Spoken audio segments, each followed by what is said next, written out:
Je m'appelle Jules Simard. J'ai commencé à travailler chez M. de Castelnau suite quand je suis revenu de la guerre. C'est M. Molson qui m'avait recommandé. J'avais travaillé comme jardinier pour lui puis son père à Métis Beach. Ouais, nous autres, on appelle ça Métis, mais eux autres, ils appellent ça Métis Beach. C'est une place d'été dans le bas du fleuve. Les Molson puis toutes les familles riches de Montréal viennent passer leurs vacances là, au bord de la mer. Moi, je suis venu au monde dans un village qui s'appelle Les Boules. C'est juste à côté de Métis. Quasiment tout le monde aux Boules travaille pour les messieurs de Montréal. Les hommes s'occupent de l'entretien, puis les femmes travaillent comme servantes. Ils font le ménage, ils font à manger. Les enfants, eux autres, ils font des jobs. C'est comme ça que j'ai appris l'anglais. Juste assez, en tout cas, pour me débrouiller. Quand la guerre a commencé, je me suis engagé volontaire au 22e. C'est mon histoire que je vais vous raconter. Quand je me suis porté volontaire au commencement de la guerre, il venait juste d'interdire le français dans les écoles en Ontario. C'était pareil au Nouveau-Brunswick, au Manitoba, puis partout dans l'Ouest. Moi, la politique, j'ai jamais trop compris. Mais des fois, je les écoutais parler, les messieurs, à Métis Beach. Ça les choquait bien raide de se faire dire que nos vrais ennemis, c'était pas les Allemands, mais les Blocs d'Ottawa. Eux autres, ils trouvaient que les French Canadians étaient des lâches parce qu'ils voulaient pas aller se battre pour défendre la mère patrie. Moi, quand je me suis engagé, c'était pas pour aller défendre le roi d'Angleterre. Moi, j'allais là pour voir du pays, pour sortir de Métis Beach, pour sortir de la misère. À la fin de l'hiver, en 1918, on s'est retrouvé avec le 22e dans le secteur Neuville-Vitas-Mercatel, au sud d'Arras. C'est le brigadier général Watson qui commandait la 5e brigade. Il était là avec toute une gang d'officiers, les bataillons de la Nouvelle-Écosse, du Nouveau-Brunswick puis du Québec. Lui, il avait été nommé là par un de ses amis, Sam Hughes, qui était ministre de la Défense. C'était pareil pour tous les officiers supérieurs.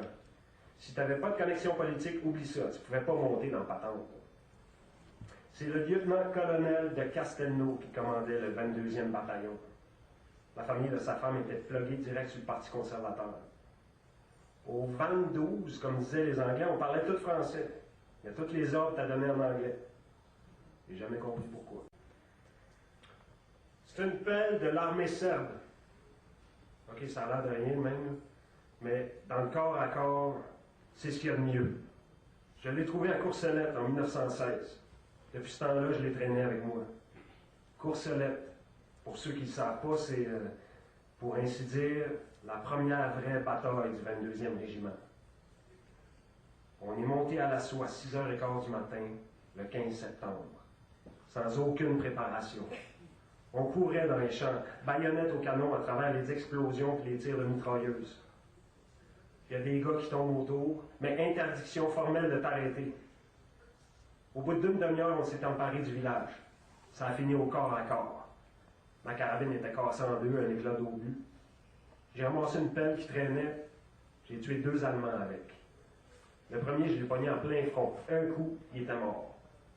Le deuxième, j'ai ouvert toute la moitié du cou. Il saignait comme un cochon. Il est tombé comme une poche.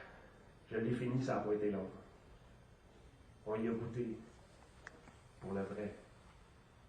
Les Allemands ont bombardé le village sans arrêt pendant 3 jours. On n'avait presque pas d'eau. Une coupe de biscuits et une canne de sardines.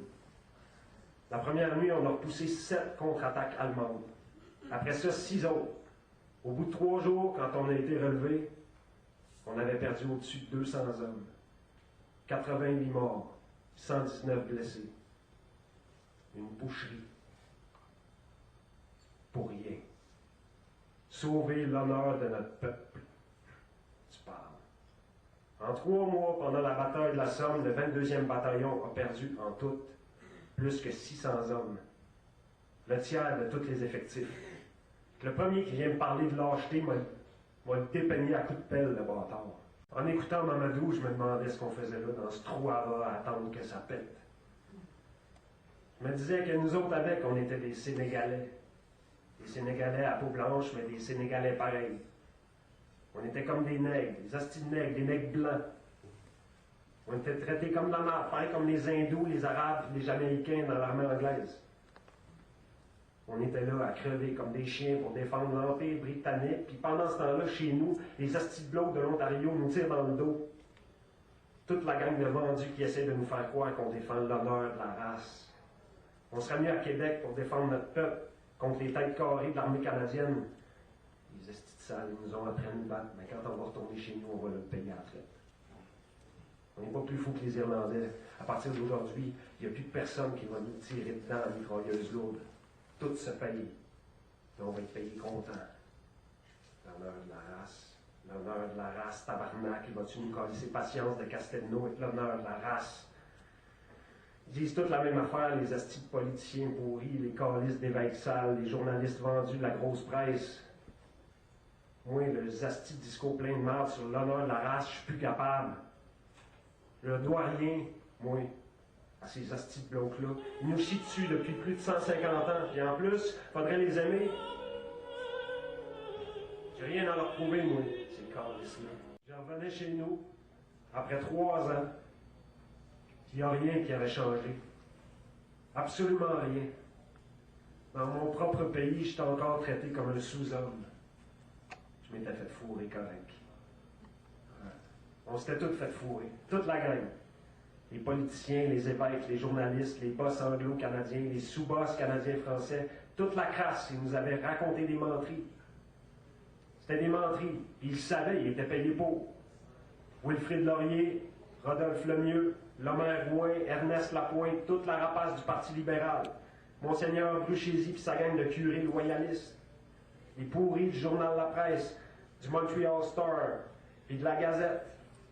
Tous les voleurs de la Canadian Vickers, les Chapangus, la Shawinigan Water and Power, la Canadian Industry Limited, la Rush Rifle Company. Toute notre vie. Ce monde-là, ils se sont engraissés sur notre dos. Ils nous ont volés, ils nous ont fourrés à mort. Ils nous ont exploités à l'os. Ils ont exploité nos pères, nos mères, puis leurs pères à eux autres. Mais notre sueur, c'était pas assez. Ils nous ont pris aussi notre peau, notre sang, puis nos os. Ah ouais, marche au pas, obéis aux ordres, ferme ta gueule, puis serre les fesses, private property, no trespassing. On était du pauvre monde, des ouvriers, des chômeurs, des rêveurs. Puis on s'est battus comme des braves. On a souffert pendant 3 ans. On a vécu pire que des animaux dans l'eau, la boue puis le fret. On a crevé de faim, on a crevé de soif. On a reçu des morceaux d'acier brûlant dans les jambes, dans les bras, dans la tête. On a respiré des gaz empoisonnés. On a subi des bombardements que n'importe quel être humain normal vient fou. Vont-ils nous lâcher un jour, les tabarnaks? Quand on est revenu, ils nous ont même pas dit merci. Ils nous ont donné des calices de médailles à chien et un gros paquet de tapes dans le dos. Fourrez-vous-les dans le cul, vos médailles et vos tapes dans le dos. Laissez donc faire, j'en ai une grosse boîte en dessous de mon lit. Aujourd'hui, ils veulent qu'on oublie. Mais moi, je n'oublierai pas. Moi, j'oublierai jamais. Puis mes enfants, les enfants de mes enfants, n'oublieront pas.